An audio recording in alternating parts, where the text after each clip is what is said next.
Pour cette première journée du lancement de la campagne Participation citoyenne à la sécurisation de la ville de Goma, organisée par la Task Force 34e région militaire au Nord Kivu, les quartiers Majengo, Bujovu et les centres-villes de Goma ont été la première cible.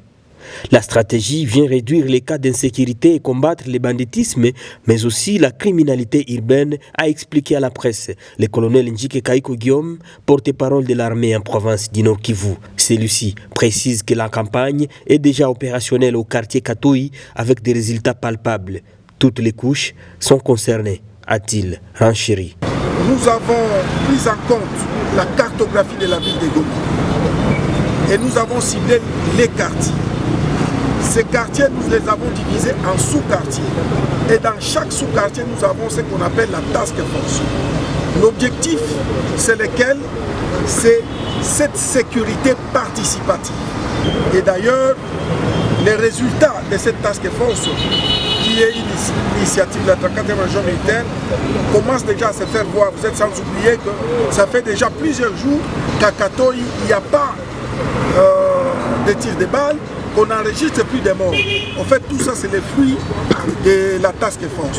Donc, mettre toute la population en contribution.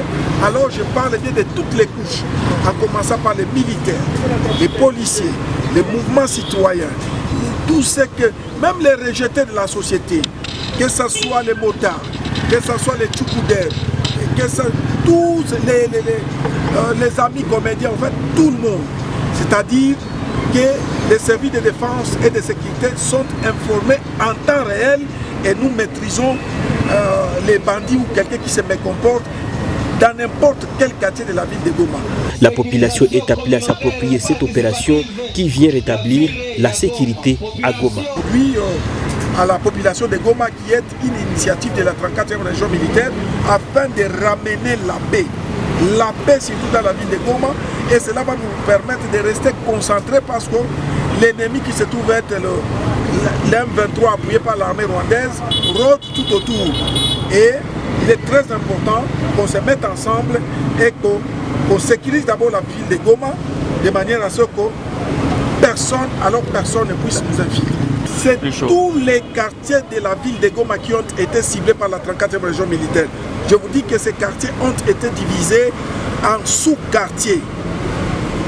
Ces quartiers ont été divisés en sous-quartiers et dans chaque sous-quartier, il y a une task force. Et la task force en question est composée de toutes les couches de la société. Je vous ai dit ici, que ce soit les mouvements citoyens, les tchoukouders, tout le monde, les musiciens, tout le monde fait partie de cette task force.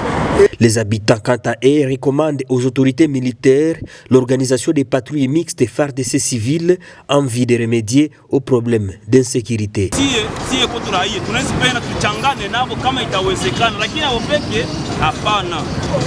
Tukachangana teta solution juu au wenyewe kuiweza ni nguvu sana. Ni kama vile watu wanatembea watapatana. Mie contribution yangu mimi ni kutaka tu amani kwa Goma juu security ya Goma ishakuwa mbaya sana depuis. Tunapasha wasaidia mimi balikuwa wetu ndio wenyewe hawapendaki. Wakati tunadefendre kitu, wakati tunapana mwizi. Ule mwizi ole mfunga wake mprizome mdeju anajitrouver mu quartier. Tenez, tous les 18 quartiers de la ville de Goma sont concernés par la campagne lancée officiellement ce samedi 20 mai 2023. Kushe zote na barucha na ba maibobo na ba chukudere general likamata ile makushe zote